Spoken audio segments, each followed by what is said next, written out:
Et le Maroc avait passé un accord entre Hassan II et Ferhat Abbas avec la promesse, en avril 61, qu'il y aurait, après l'indépendance, une rectification des frontières. Puis l'indépendance obtenue, l'Algérie n'a pas respecté cet accord avec Hassan II, parce que ce n'étaient plus les mêmes personnes qui étaient au pouvoir en Algérie. Il y a eu ce qu'on a appelé la guerre des sables, donc il y a eu des difficultés. Il y a eu même, disent au Maroc, on fait des affaires. En Algérie, on a des contentieux. Bienvenue dans ces idées qui gouvernent le monde. France, Algérie, rien ne va plus. La France et l'Algérie ont été proches, très proches. Même puisque l'Algérie a été un département français, en vérité plusieurs, à la suite d'une colonisation de ce territoire grand comme 5 fois la France. Mais l'Algérie est devenue indépendante à la suite des accords d'Évian de 1962 et d'une guerre conduite par les forces françaises et les forces algériennes, dominées par le FLN, le Front libéral national, et dont furent issus les responsables qui ont gouverné une Algérie indépendante depuis près de 73 ans. En 1968, 6 ans après l'indépendance, furent signés des accords de libre circulation entre les populations. On en parlera en ce qui concerne les visas, les nationalisations, qui étaient plus favorables à l'immigration algérienne. Ces accords sont remis en question aujourd'hui par certains responsables français. On verra toutefois ce qu'il en est et ce qu'il en reste. La France est sur le plan commercial à la fois un client et un fournisseur pour l'Algérie, important mais pas majeur. La diaspora algérienne en France se chiffre en millions de personnes, entre 3 et 4 millions, nombre d'entre eux avec une double nationalité. 3 épisodes, entre autres tensions. Le premier, la position française sur le Sahara occidental. Les 2 autres, nous allons en parler, sont venus aggraver les tensions entre les 2 pays. Plusieurs influenceurs algériens résidant en France ont proféré des appels à la haine et au meurtre, certains sous OQTF, donc en voie possible d'expulsion. L'ambassadeur ici présent, Xavier Driancourt, nous en dira le nombre.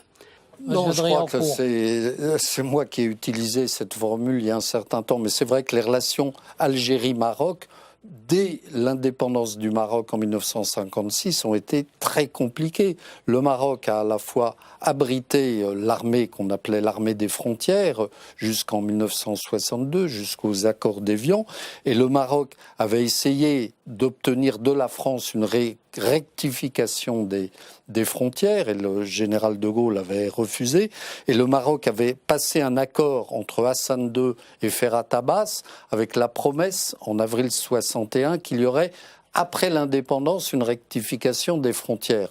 Puis l'indépendance obtenue, l'Algérie n'a pas respecté cet accord avec Hassan II, parce que ce n'étaient plus les mêmes personnes qui étaient au pouvoir en Algérie. Il y a eu ce qu'on a appelé la guerre des sables, donc il y a eu des difficultés. Il y a eu même, dès juillet 62, une première guerre, et ensuite la guerre des sables en 1963.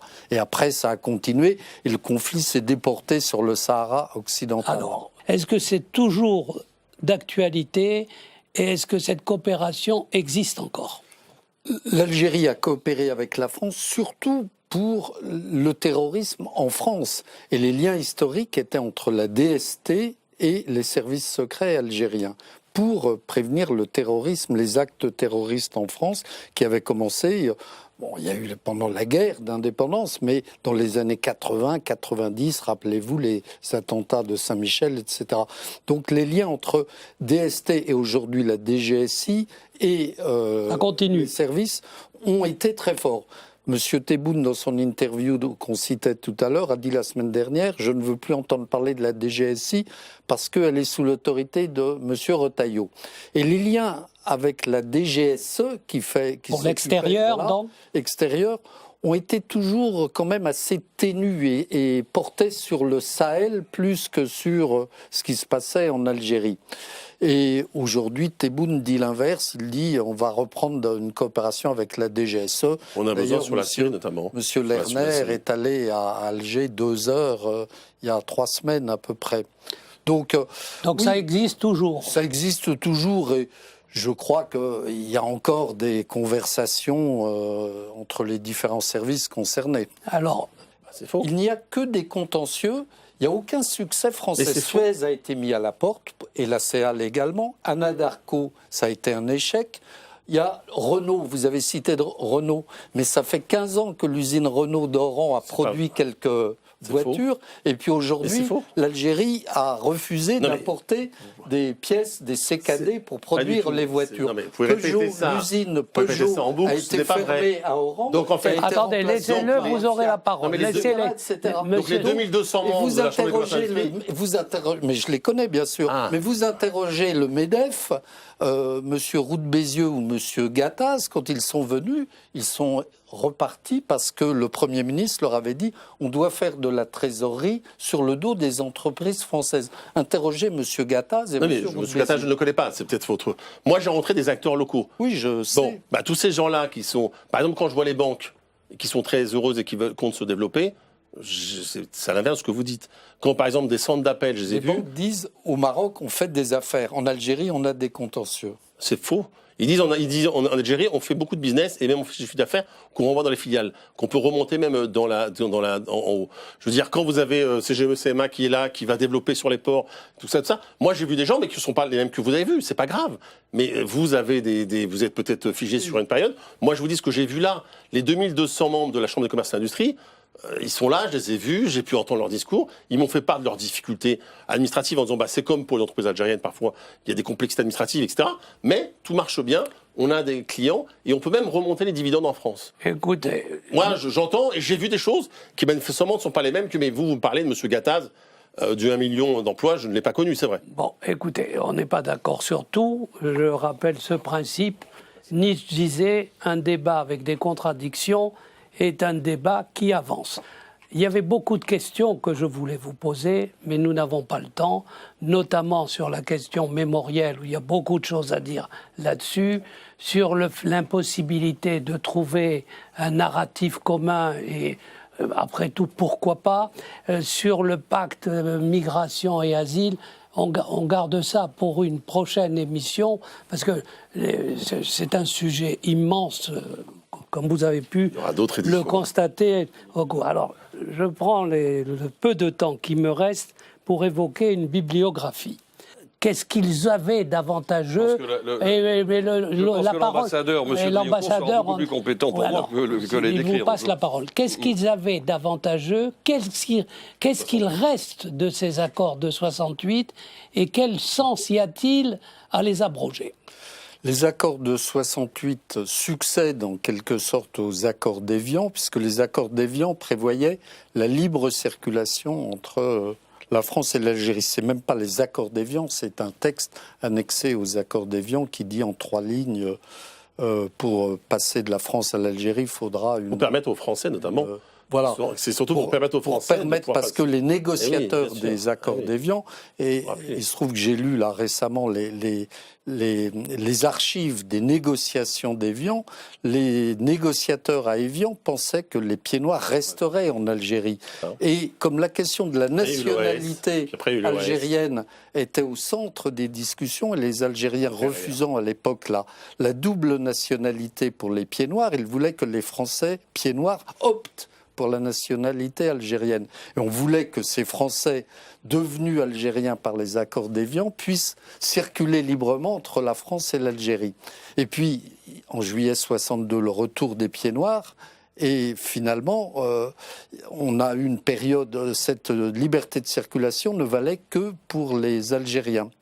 Et c'est pour cela qu'en 68, il y a eu donc des accords qui, d'une part, ne reviennent pas, ne rétablissent pas la liberté de circulation accordée à Évian, mais d'autre part donnent un certain nombre d'avantages par rapport à d'autres nationalités, notamment nos anciennes colonies françaises en Afrique, au profit des Algériens. Mais c'est quoi ces avantages? On ne précise pas. Est-ce que c'est des gros avantages ou c'est... En 2 mots, et aussi bien les ministres de l'Intérieur successifs que quelqu'un comme Patrick Stefanini, qui connaît bien ces questions-là, et qui a créé le ministère de l'immigration à l'époque, considère que les accords franco-algériens du 27 décembre 68 privilégie l'immigration familiale. Ouais. Parce qu'il y a beaucoup de points d'entrée qui permettent qui facilitent l'immigration familiale, le regroupement familial. Les étudiants qui peuvent rester en France via un visa de commerçant, les ascendants, les descendants. Le consul à Alger, j'ai eu plusieurs consuls entre mes 2 séjours algériens. Le consul général à Alger disait c'est un accord qui sert à blanchir la fraude. Moi, je n'allais pas jusque-là, mais je disais que c'était, vous savez, un calendrier de l'Avent. Vous ouvrez une fenêtre et vous avez, dans le calendrier de Noël, vous avez un certain nombre de petites choses. Et là, les accords de 68, vous ouvrez une fenêtre et vous avez un certain nombre de possibilités de régularisation. Alors, vous n'êtes pas d'accord, Rachid Temal? Non, mais d'abord, là aussi, il faut remettre dans le contexte. C'est après 132 ans de colonisation. Et c'est le seul, parce que vous faisiez la comparaison avec d'autres territoires, c'est les seules colonies où c'était des départements français. Ouais. Donc c'est pour ça qu'il y a une différence. Faisons pas semblant de croire que c'était parce qu'il y avait, pour faire plaisir aux Algériens ou je ne sais qui. Il y a aussi le fruit d'une histoire. Donc, et je le redis, aujourd'hui, quand vous êtes Algérien, moi je ne sais pas quel calendrier de l'Avent, hein, celui que je mange chaque année, il ne me donne pas celui-là, parce que aujourd'hui c'est extrêmement compliqué. Et d'ailleurs, il y a des sujets sur lesquels ça peut être un peu plus avantageux. Et d'autres sujets, notamment les étudiants, c'est beaucoup moins avantageux qu'aujourd'hui, il y a des propositions qui sont faites. Donc, en fait, dans cette affaire-là, pour certains, c'est un étendard pour des raisons politiques intérieures en France, parce qu'en Algérie, il y a des gens qui sont pour un rétablissement avec la France, d'autres qui ne le sont pas. Pareil en France. Et donc, certains ont décidé de faire, je vous rappelle qu'il y a à peu près une centaine d'accords entre la France et l'Algérie, comme avec tous les autres pays dans le monde. Bon. Alors, mais là, bizarrement, c'est celui-ci, parce qu'il y a une forme d'étendard, etc. Donc après, certains veulent l'enlever. On fait quoi? On fait le droit commun? On fait un accord particulier? Oui, ça, pour le coup, on ne les entend pas pour la suite des opérations. Je voudrais faire 2 remarques. D'abord, je ne crois pas que ça soit un étendard, parce que ça va... Non, mais attendez, ça va de M. Zemmour à M. Attal, aujourd'hui. Il y a une bonne c'est surtout très à droite, très à droite. Oui, mais le RN, les Zemmouristes... M. Attal, à ma connaissance, c'était Premier ministre. Oui, voilà. mais je crois que c'est surtout la droite et l'extrême droite. Zemmour à M. Attal. Droite et l'extrême droite. Deuxièmement... L'Algérie et le président Tebboune et quelqu'un comme M. Rahabi disent mais les accords de 68, ils ne servent plus à rien, c'est une coquille vide, donc vous pouvez les supprimer. Oui, moi, c'est pas M. Tebboune qui fait ma position, voilà, donc, non, mais moi, je suis parlementaire français, je dis aussi quelle est la position... C'est pas mon problème, la position. D'accord, mais moi, je dis que la France, sauf que la différence, c'est que moi, je vous parle parce que je suis parlementaire et que la signature de la France a été engagée en 68. Depuis, il faut le dire, révisée au moins 3 fois. Oui, je sais, j'ai assisté à... je connais donc aussi, on nous fait croire là aussi. Donc quand on met tout ça bout à bout, très honnêtement, je vous le redis, c'est un étendard pour certains en France. C'est votre point de vue. Mais comme je respecte le vôtre.